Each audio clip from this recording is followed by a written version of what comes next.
Okay, let's go up ahead and open up to Matthew 26. Matthew 26, we're down through verse 16 there. We pointed out that that there's a bunch of memorials in this chapter, and we listed them out. I think I did that last time.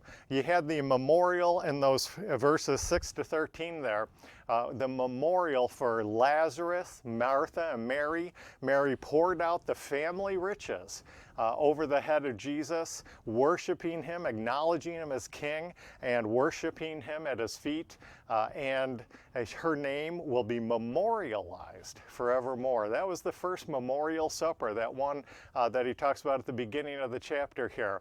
And that's reminiscent of Malachi 3, where they talk about God's memorial book, his book of remembrance for that believing remnant. The believing remnant of Israel that he's going to create the nation of Israel out of. There's a memorial book for that. There's a memorial here for Mary and her family here, a memorial written. But there's other memorials in this chapter. Now we're going to read the next memorial. Let's pick it up here at verse 17. The other thing I'll just remind us of, one thing is this memorial concept, but the second thing is this light and darkness concept. Woven throughout this whole chapter, and really to the end of the book, you have light and darkness commingling, intermixing, and you get the light. We had the light with that dinner with Jesus, with Mary, Martha, Lazarus, who was raised from the dead, Simon, who was cleansed of leprosy. We saw that beautiful picture of serving and worshiping in knowledge, and so we had the light.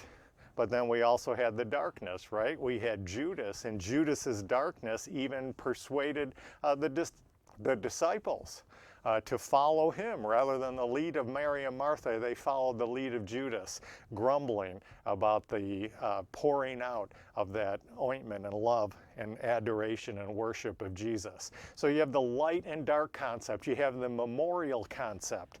And so now let's pick it up here. We just had the light with Mary and the family dinner. Then we had Judas. He's now arranged to contracted with the vain religious system to betray Jesus. And now we come back to the light. Verse 17. Now the first day of the feast of unleavened bread, the disciples came to Jesus, saying unto him, Where wilt thou that we prepare for thee to eat the Passover? So he's talking, now they're looking ahead. The first day of unleavened bread is coming up. The first day is, remember, this is a 7-day festival. We're actually going to read about this in a bit. And then the Passover is the day before that. And so he's looking ahead now, and they need to start preparing. If you're going to do this Passover ritual and you're going to cook it, roast it, we're going to see, and all that, you can't just wait to the last minute. You got to prepare a place to have it. You have to prepare the lamb. You have to do all these things. There's these days of preparation in anticipation of the coming Passover that's joined to that Feast of Unleavened Breads, that week of the Feast of Unleavened Breads. So they're getting ready to prepare for that, prepare for the Passover meal. Verse 18. And he said, Go into the city to such a man, and say unto him, The Master saith, My time is at hand. I will keep the Passover at thy house with my disciples. And the disciples did as Jesus had appointed them, and they made ready the Passover. So remember, Jesus is going to eat the Passover early, right? He wants to be slain at the time he wants to be put on that cross at the time they're slaying the Passover lamb. And so he's going to have to eat it a day early. And it's not clear that the disciples fully understand how this is all going to work out here, but now he's sending them. He must have made a pre-arrangement with somebody in Jerusalem to use their house or a room they have for use, and he's arranged to have it. And now he's telling the disciples, go down and talk to him and tell him now is the time. It says here, say to him, the Master saith, now my time is at hand. the time he's been waiting for. Remember, the chapter opened up here, after 2 days, he's going to have to be crucified. He's going to do that on the day they offer the lambs. And so they need to get prepared for it. They need it ready. And Jesus evidently had somebody in Jerusalem who was going to provide the room. And now he sends his disciples to tell them, now is the time. We're coming. We're going to eat the Passover in your house. This is kind of interesting to read in the other accounts. We won't go to them, but if you want to look at, I think it's Mark's account, he even gives, it's a little more kind of cloak and dagger.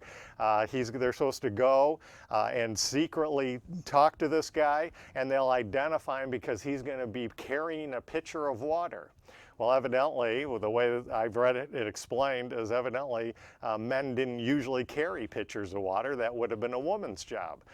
And so if they saw a man carrying a pitcher of water, they'd know that was the man, and they would know who to talk to and go pick up on this. So it's kind of a fun little account if you add the other gospel accounts to it. We're not going to go over there, but that's something you could do in your own Bible study.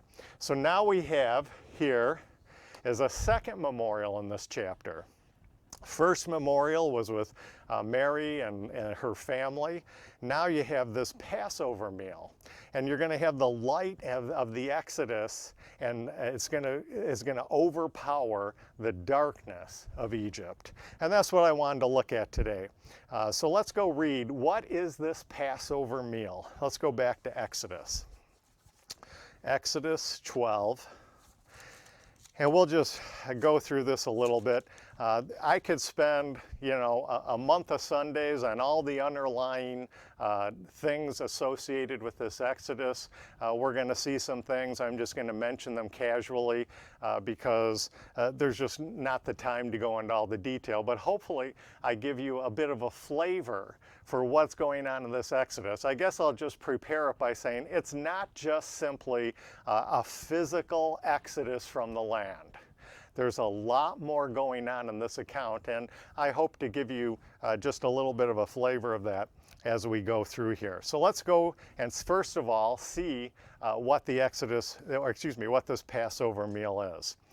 This is the whole Exodus accounts. Remember, they send the Pharaoh, and they let my people go, and he sends these signs and wonders. The frogs, the rivers turn to blood, the hail, all these things are going on. And of course, the last one is going to be the death of the firstborn. So you probably are all very familiar with the general story anyhow. So with that, we're just going to pick it up here at chapter 12. Chapter 12. Well, let's go back to chapter 11, and let's just introduce it with this. So here we have, this is the final contest. This is on the firstborn. All those other ones have come along and been carried out. And verse 1 of chapter 11. And the Lord said unto Moses, Yet will I bring one plague more upon Pharaoh and upon Egypt. Afterwards he will let you go hence. When he shall let you go, he shall surely thrust you out, hence altogether. This final sign, this final wonder, this final plague is going to cause Pharaoh not just to casually release them, it's going to cause him to thrust them out. He's going to want to get rid of them as quick as possible. And so now that plays into this Passover concept. They're leaving in haste. They've got to go quick. Verse 2 of chapter 11.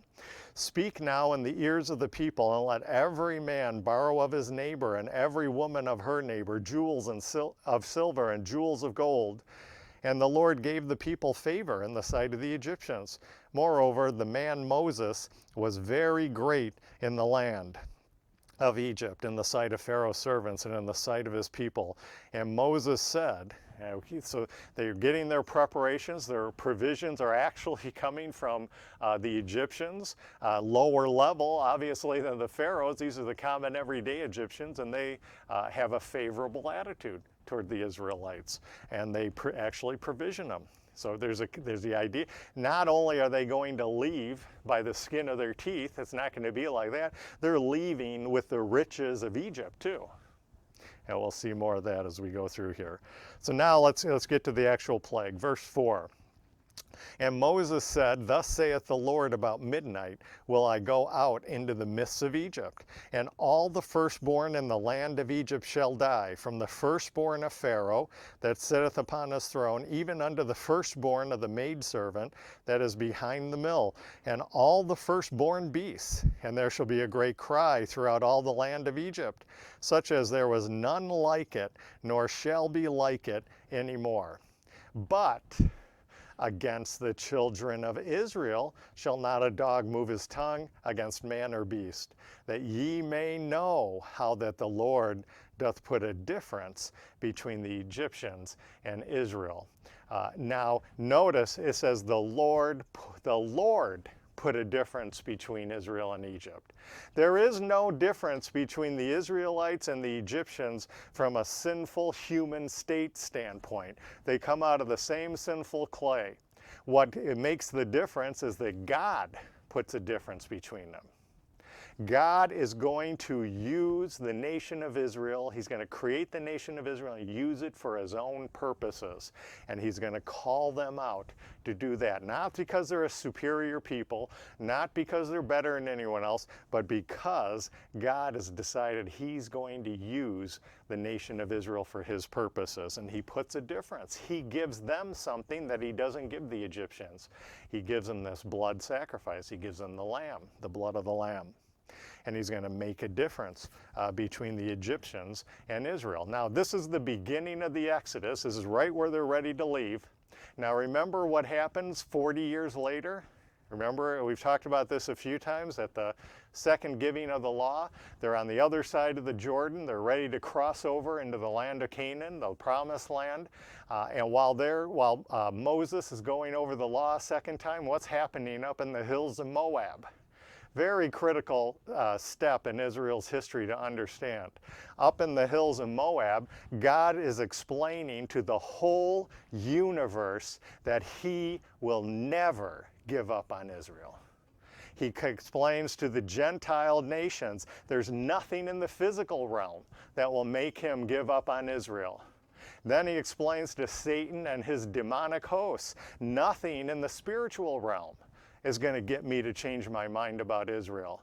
And then he looks down at Israel from the mountain. He says, not even Israel is going to get me to change my mind about Israel.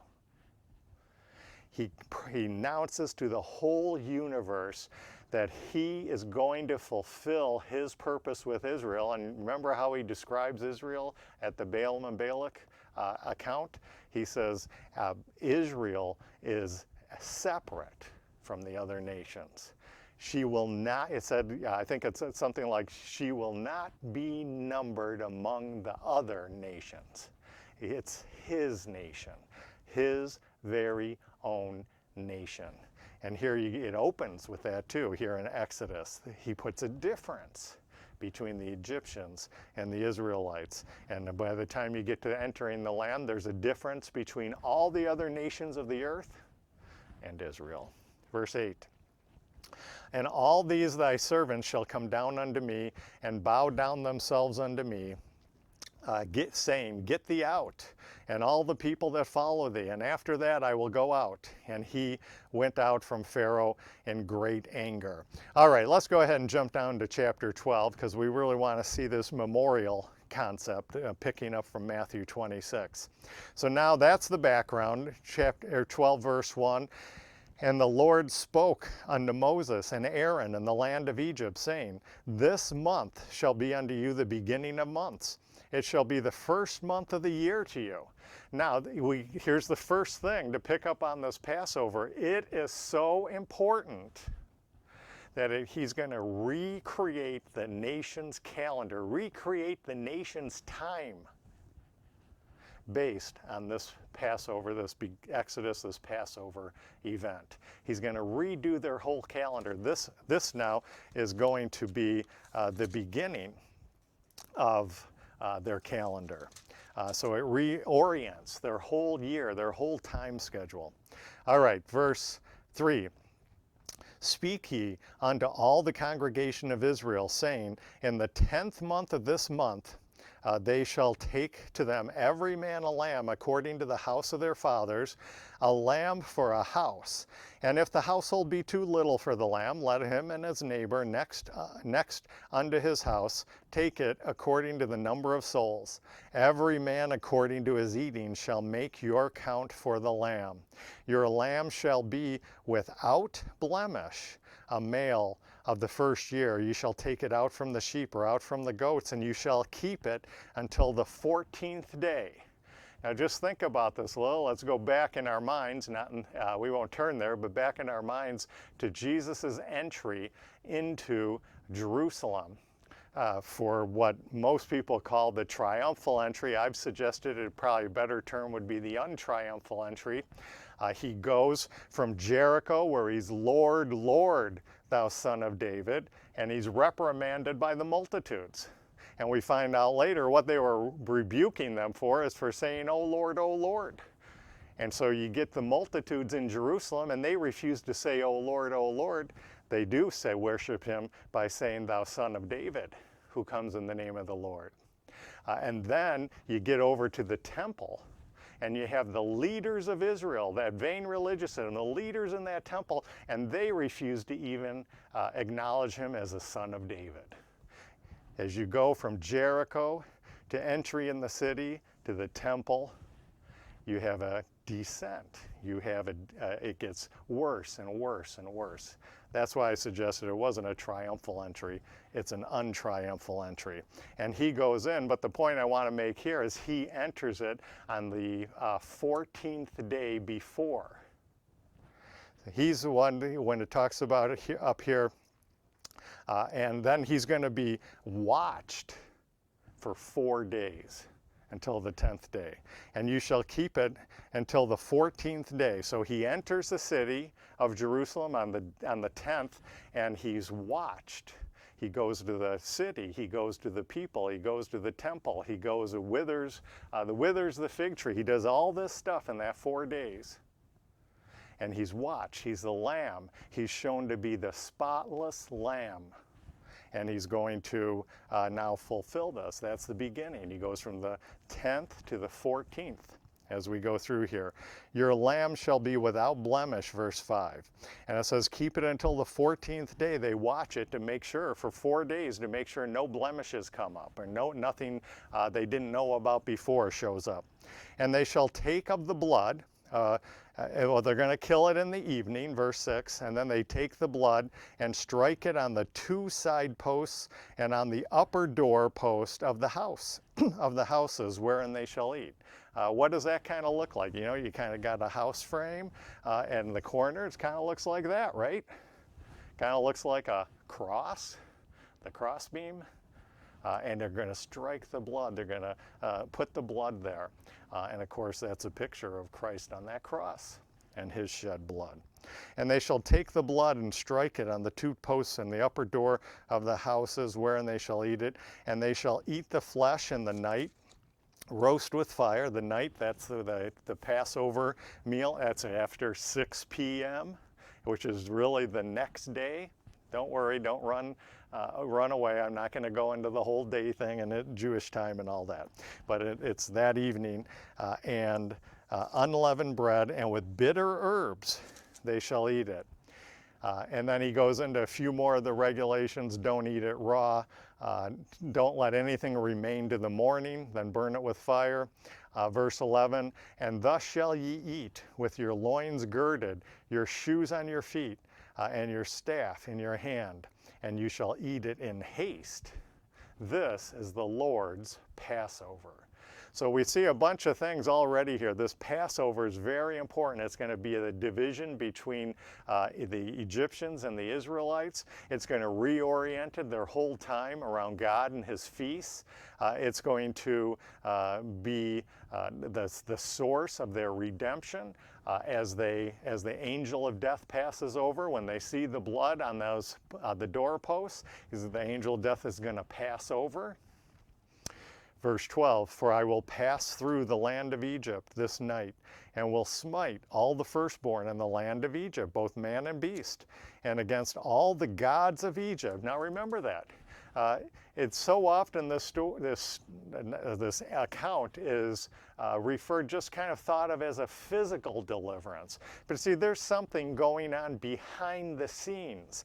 It's not just Pharaoh and the Egyptians, the human Egyptians. It's also against all the gods of Egypt. It's against Satan. Egypt at this time is Satan's headquarters on earth. Egypt at this time, the empire of Egypt, is basically ruling the world. And Satan's headquarters are here. And he's working through Egypt. Now, through the Exodus, God's going to destroy the empire of Egypt. And 40 years later, if we return to our Balaam and Balak account, when they're ready to enter the land, where do they go to look for Satan's man? They go now not to Egypt. They go up to, I guess what we'd call today Proto-Assyria.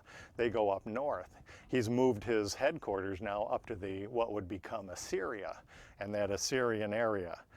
But now, at this time, his headquarters is in Egypt. And you have all these kind of spiritual background things coming in. The waters aren't just waters. The waters are the waters of chaos. They're the waters where Leviathan, the serpent, Satan dwells. Underneath those waters is the pit, is Sheol, the place of the dead. And its gates open up from underneath the waters, and they're going to try and and the whole purpose of this is what's going on behind the scenes here that you can't really see on a human level, is Satan is going to try to swallow up the Israelites and swallow them and lock them down, bring them down into Sheol, the world of the dead, and end their history before it even begins. And that's some of the background. It's not just the people or the Egyptians and Pharaoh, the human Egyptians and the human Pharaoh. They're the gods behind them, the gods associated with all those other things. And we'll see that as we read some more here. He's going to pass through Egypt, and it's going to be against the gods of Egypt I will execute judgment. I am the Lord. There we have that I am name again. I am. I'll do it all for you. And the blood shall be to you for a token upon the houses where you are. And when I see the blood, I will pass over you, and the plague shall not be upon you to destroy you when I smite the land of Egypt. See, the Israelites and the Egyptians were both under the plague. If you had a rebellious Israelite and he didn't put any blood on his door, maybe he had more friends among the Egyptians than he did the Israelites. He'd been there so long or something, and he didn't do it. You know what would happen to his firstborn? It would be slain. What made the difference between the Israelite and the Egyptian isn't just because they were born Israelite or born Egyptian, it's God put something between them. And they made use of that, put the blood on the lentil, then he would pass over. It was the blood on the lentil, the redemption offered through that. Verse 14, and now we come on to this memorial concept. Verse 14, this brings us back especially to Matthew 26. And this day shall be unto you a memorial, and ye shall keep it a feast to the Lord throughout your generations. You shall keep it a feast by an ordinance forever. 7 days shall ye eat unleavened bread. Even the first day you shall put away leaven out of your house. So there's a day of preparation where you get out the leaven, you prepare the lamb, you do all that other stuff that in order to be ready for the feast. For whosoever eateth leavened bread from the first day until the seventh, that soul shall be cut off from Israel. And in the first day there shall be a holy convocation, and in the seventh day there shall be a holy convocation to you. No manner of work shall be done in them, save that which every man must eat, that only may be done of you. So here we have those Sabbaths. We talked about this when we were saying what day Jesus died on. Most people, when they talk about the Sabbath, they thought he was referring about the weekly Sabbath. But in fact, the Passover week with the Feast of Unleavened Breads is a week of Sabbaths. There's more than one. Here we have one at the beginning and one at the end. Verse 17, and ye shall observe the feast of unleavened bread, for in this selfsame day have I brought your armies out of the land of Egypt. Now you got to laugh a little there, right? What armies did Israel have, the Israelites have in Egypt? They don't have any armies. And yet the Lord says here, on this day I've brought your armies out. He's looking down the road. He's going to turn them into a great nation. It's his armies that are going to do all the work here. But his armies are their armies. Therefore shall you observe this day in your generations by an ordinance forever. All right, so we have the second memorial here, this Passover meal, light and darkness, and the darkness of Egypt isn't going to prevail over the light of the Exodus. And we've already mentioned this is Satan's headquarters at this time. He'll later shift it up to Assyria, and then there's going to be another time when it's going to be more Babylon, and he moves it around, working through the empire at the time. And God's going to destroy that. And what I want to bring out now is this Exodus event is a physical deliverance, don't get me wrong, but it's much more than a physical deliverance. It's not just physical deliverance from Pharaoh in Egypt, the physical nation and the physical people who wanted to destroy Israel's sons, attacking the seed of the woman and therefore Christ himself. It's also a deliverance from the gods behind them. It's spiritual deliverance from Sheol, the underworld of death, and the powerful sea serpent, Leviathan, and Satan. And we'll look at a couple of things with that. But first, let's just bring out what's going on here. Go back to the beginning of Exodus and show you what Satan's attack is first going to be here. Go back to Exodus 1, verse 22, and I'm sure you all know the story. Moses is about ready to be born, and Pharaoh comes out with an edict to kill all the sons of the Israelites. And we'll just read it here, verse 22. Exodus 1, verse 22. And Pharaoh charged all his people, saying, every son that is born you shall cast into the river, and every daughter you shall save alive. What's he trying to do there? Now, what he's trying to do is get rid of the Israelites out of his land. But what is Satan trying to do behind that? Behind Pharaoh? In getting Pharaoh to do this, what's Satan's plan? He's trying to destroy the line that leads to Christ. Go back to Genesis 3:15 and you'll see what he's trying to do here. He's going to try and destroy the promise God made right after the fall. And he does this several more times in history. There actually comes a point in Israel's history when there's only one male child, one son left in the line of Jesus, and if he were killed, it would end the line of Jesus. But he's preserved, of course, and the line of Jesus continued. The point is, Satan's constantly attacking the line of Jesus, and what he's trying to do is get rid of this promise in Genesis 3:15. This is right after the fall. He's cursed the serpent, verse 15, and I will put enmity between thee, the serpent, Satan, and the woman, and between thy seed and her seed. So there's going to be a line that comes from Satan and a line that comes from the woman. And of course, we know the line that comes from the woman is going to culminate in Christ. And this is what he's going to do. The seed of the woman, shall bruise thy head, the serpent's head. He's going to crush. I got them backwards here. It shall bruise thy head. That's the serpent seed is going to bruise the head. It will bruise the head. That's Christ. He's going to bruise, he's going to crush the head of the serpent. He's going to destroy the serpent. But then it says, thou shalt bruise his heel. The serpent is only going to be able to bruise his heel. Of course, that happens on the cross. Now, the cross looks like he bruised his head, right? But then there's the resurrection. And then it becomes evident Satan just bruised his heel because he was raised from the dead. But on that same cross, Jesus bruises, he crushes Satan, destroys Satan. And that's the promise going all the way back here to chapter 3, verse 15. And what Satan's going to try and do is try and interrupt the seed of the woman so that it interrupts the arrival of Christ, of the one who's going to destroy, bruise his head, bruise the serpent's head. And he's going to destroy him. The serpent will be able to bruise his heel on that cross, but God will raise him from the dead, and Christ will bruise Satan's head, crush it, destroy, completely destroy.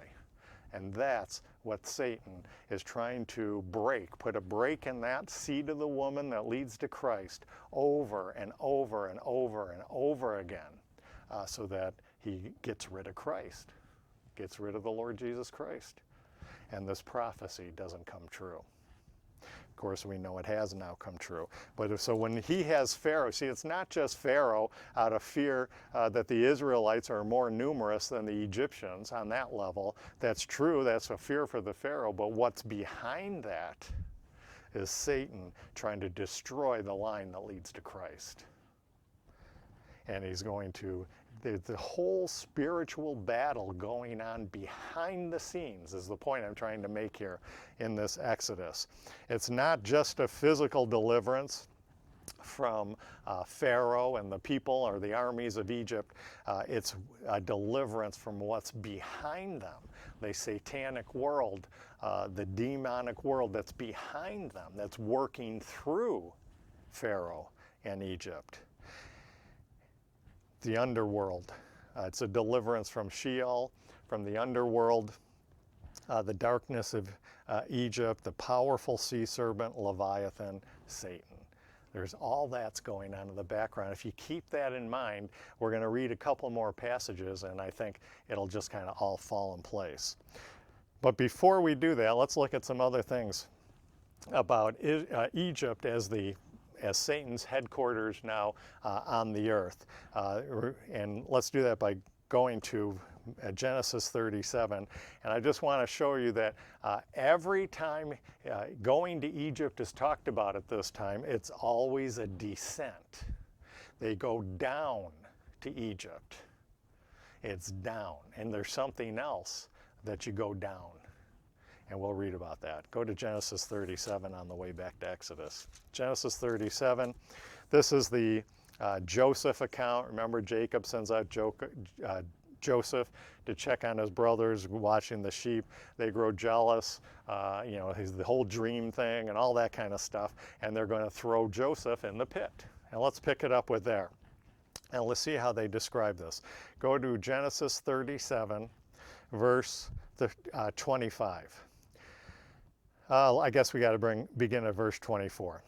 And they took him and cast him into a pit, and the pit was empty, and there was no water in it. And they sat down to eat bread. Well, that's kind of callous, isn't it? They just throw their brother in a pit they know doesn't have any water. So if they leave him there for any length of time, he's going to die. He's not going to be able to live. And they go and sit down and eat a snack. They go down and sit and eat lunch. And they lifted up their eyes and looked, and behold, a company of Ishmaelites came from Gilead with their camels bearing spicery and balm and myrrh, going, and listen to this, going to carry it down to Egypt. Egypt is always a descent. And there's something else that's going to come up in this account that's a descent as well. Come, let us, verse 27, let us sell him to the Ishmaelites. Let not our hand be upon him, for he is our brother and our flesh. And his brethren were content. And it goes through here. The Midianites come along, take him out of the pit. They sell him, and they take him to Egypt. And he returned unto his brother in verse 3, and he says, the child is not. Verse 31, and they took Joseph's coat and killed a kid of goats and dipped the coat in blood, and they sent the coat of many colors, and they brought it to their father and said, this have we found. Know now whether it be thy son's coat or no. And he knew it and said, it is my son's coat. This is Jacob now, and the father of Joseph. An evil beast has devoured him. Joseph is without doubt rent in pieces.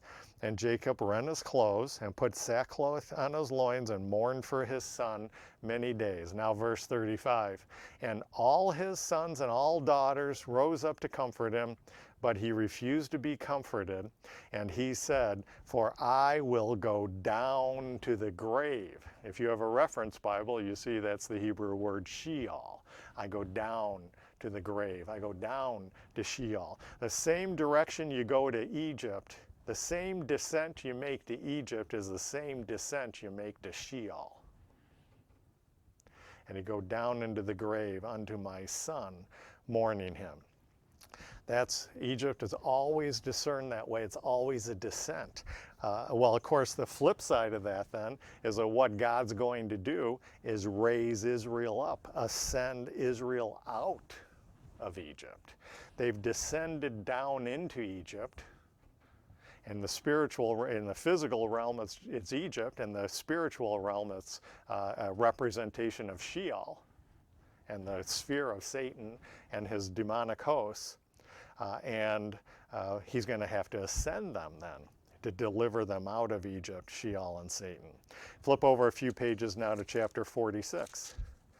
Chapter 46, verse 1. Now we're further in the account. The whole Joseph's ruling in Egypt now. He interacts with the brothers. They go, they get Jacob. Jacob's going to come back now to Joseph. And we'll pick it up there in chapter 46. Jacob is going to journey to Egypt now. And Israel took his journey with all that he had and came to Beersheba and offered sacrifices unto the God of his father Isaac. And God spoke unto Israel in the visions of the night and said, Jacob, Jacob. And he said, here am I. And he said, I am God. There you have that Jehovah name. I am blank space. Here it's I am God, but Jehovah on its own. I am blank space. I am your deliverer. I am your avenger. I am your conquering hero. I am your provider. I am your righteousness. I am whatever you need me to be. I will be it for you. I will do everything for you. If Israel's going to be the nation God created her to be, he would have to do everything for her. Of course, that's where they went wrong at Sinai, right? They flunked the test at Sinai, and they said, we'll do everything ourselves. And they spent 1,500 years under the law, under the curses of the law. Out in the end of that tribulation, when Christ returns, they're going to pass the exam. They're going to give the right answer. And they're going to say, Lord, treat us graciously. And they're just going to hold up the rod of God of faith and fall on the grace resident in his Jehovah name. He's going to usher them in that kingdom, and he's going to do everything for them. I am God, the God of thy father. Fear not to go, and here we have it again, go down into Egypt, for I will there make of thee a great nation. Does that sound familiar? Remember in our parables, we talked about this. Remember, this whole Exodus account is like a foretaste of what's going to happen out in that tribulation. Remember the parable? He's going to hide his treasure in the world. That's what he's doing with the Israelites here. He hides his treasure in Egypt. And he's going to make of them, right under the noses of the Egyptians, he's going to make of them a great people. Right under the nose of Satan, he's going to make them a great people. What does Pharaoh say? He said, where'd these Israelites come from? There's a new Pharaoh comes, and where'd these Israelites come from? They're more numerous than us. They're going to take us over.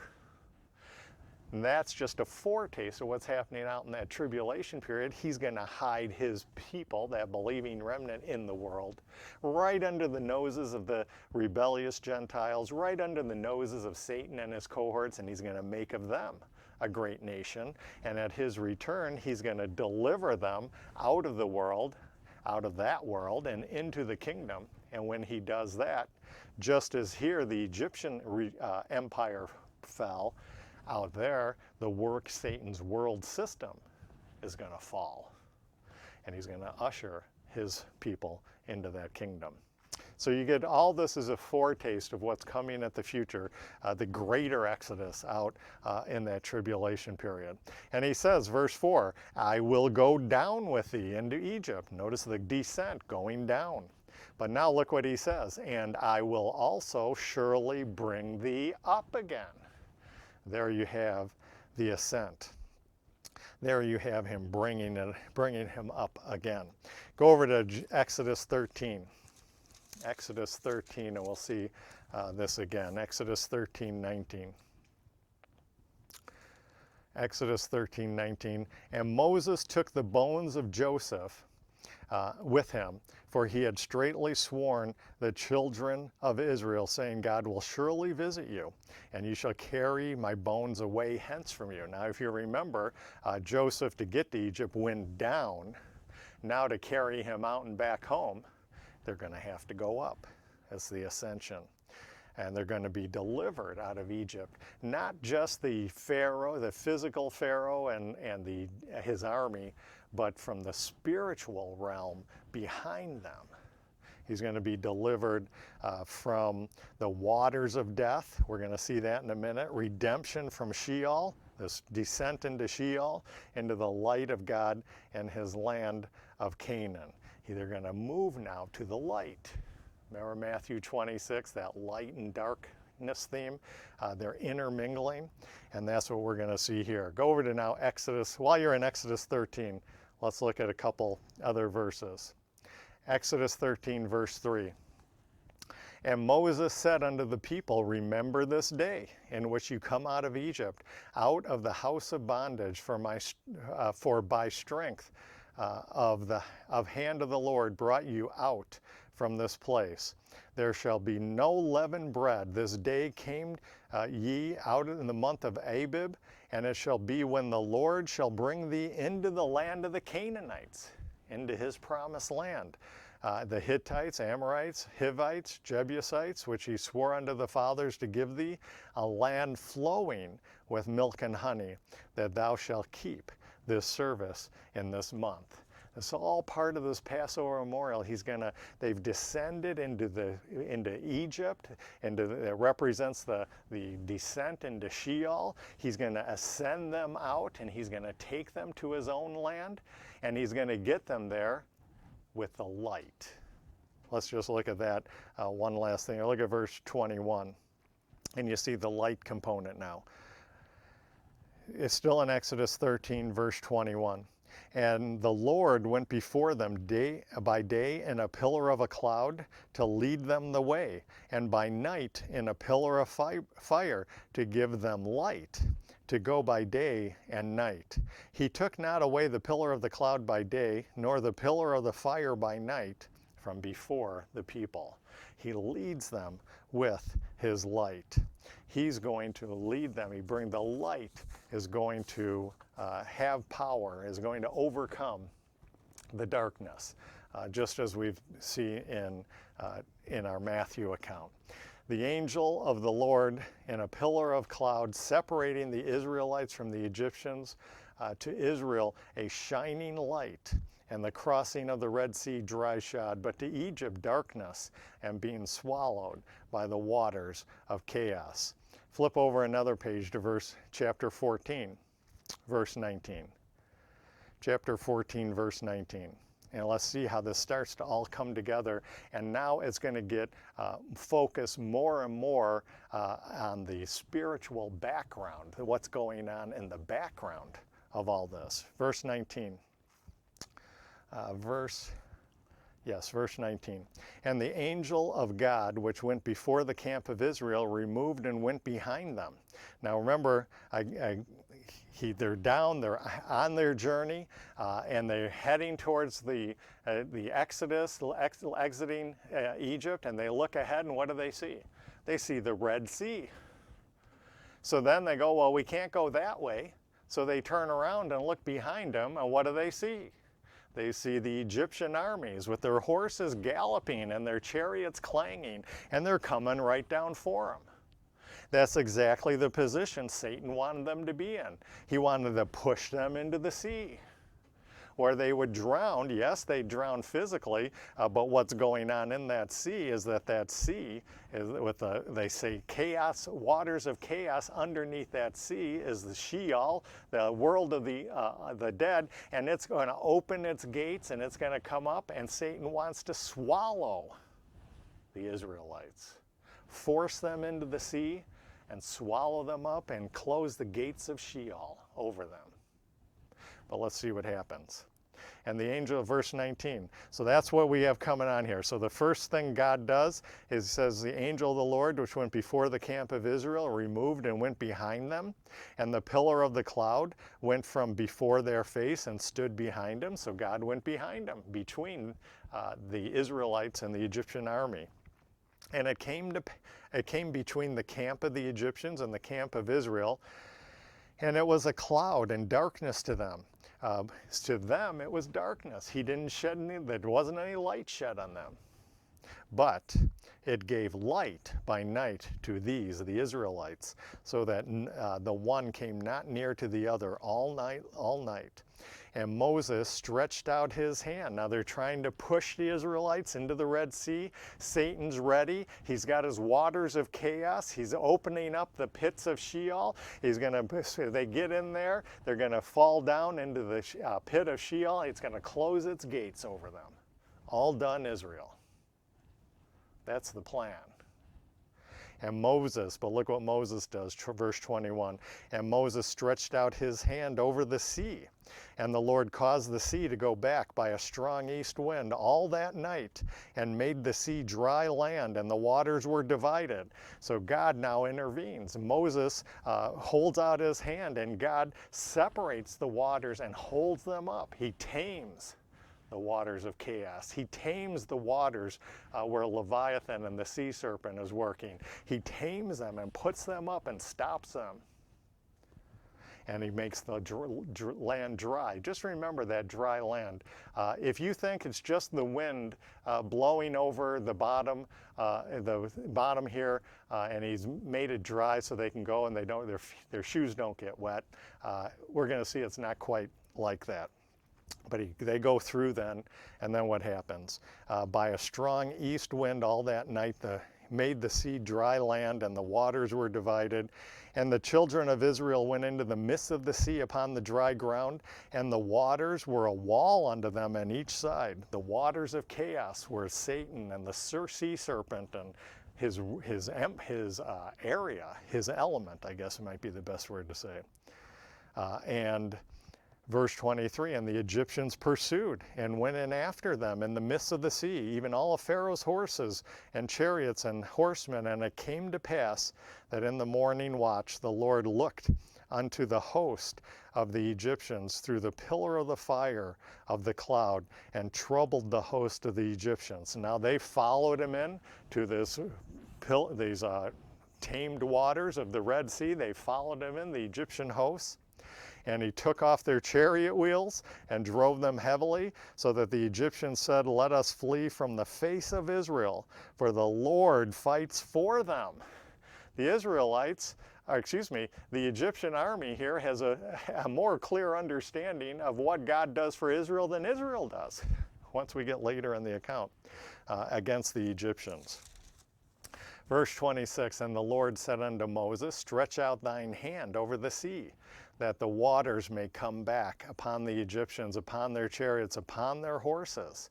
And Moses stretched forth his hand over the sea, and the sea returned to its strength when the morning appeared, and the Egyptians fled against it, and the Lord overthrew the Egyptians in the midst of the sea. So you get the idea here. He pushes up the water. They go through, the Israelites go through, the Egyptian army follows them. He releases the waters, and it comes back over. And the idea here is that Satan has been caught in his own trap. He intended to catch the Israelites in the waters of chaos and open up the pit of Sheol to swallow them up. But God intervened. And we see a different way of looking at this account now in the next passage. So go down to verse 12, go down to chapter 15. Go down to chapter 15, and here we pick it up, and we'll have to close with this, but this is really what we're getting at here. It's not just a physical deliverance. The first account really emphasized you could kind of think of it as a physical deliverance. The second account, the song of Moses and the people singing about it, shows there's other things going on here behind the scenes. Verse 1, chapter 15, verse 1. Then sang Moses and the children of Israel this song unto the Lord, and spoke, saying, I will sing unto the Lord, for he hath triumphed gloriously. The horse and his rider hath he thrown into the sea. The Lord is my strength and song. Moses gets it, and the people at this point are singing along with, so they get it to some degree here as well. And he became my salvation. He is my God, and I will prepare him a habitation. My father's God, and I will exalt him.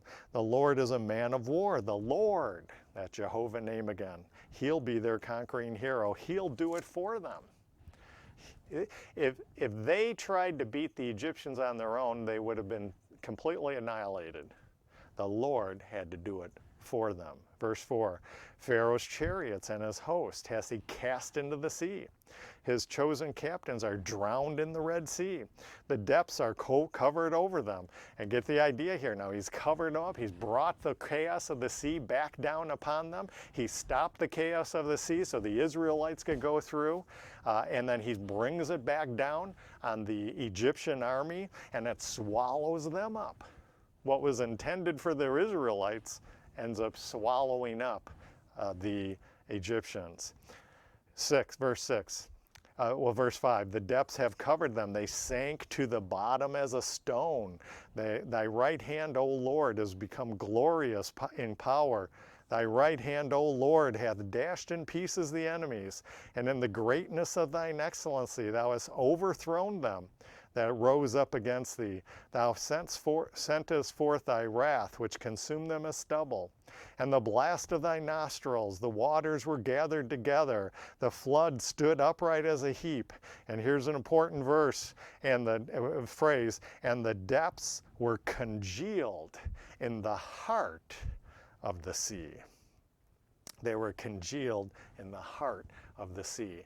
It's not just that God provided a way, put some ground there, and dried it off with the wind so they could walk through. The idea there is he controlled the waters of chaos, Satan's element. He pushed them back, and when if you could have seen it at that point, the pit of Sheol was open and the gates are closing up to get them, and he congeals it. He puts back the waters of chaos, and he congeals, he closes the pit of Sheol, and they go over that. And when they're over it and the Egyptians come in, he uncongeals the pit, brings down the waters of chaos, and Satan and his cohorts are caught in their own trap. It swallows up the Egyptians instead of swallowing up the Israelites. Verse 9, the enemy said, I will pursue, I will overtake, I will divide the spoil. My lust shall be satisfied upon them. I'll draw my sword, my hand shall destroy them. Thou didst blow with thy wind, the sea covered them. They sank as lead in the mighty waters. They sank down, down, down, down into the pit of Sheol. Verse 11, and now we get to the key thing here. This is the way the account starts, and this is the way it's going to end. Who is like unto thee, O Lord, among the gods? See, the issue isn't just the physical Pharaoh and the physical Egyptian armies. The main thrust here is the spiritual element behind Pharaoh and his armies. Those Satan and his demons, they're the gods of Pharaoh and the Egyptians. It's all about that. Even those signs and wonders they were to demonstrate to the world and to the Egyptians and to Pharaoh that God is the one true God and more powerful than any of their little g gods.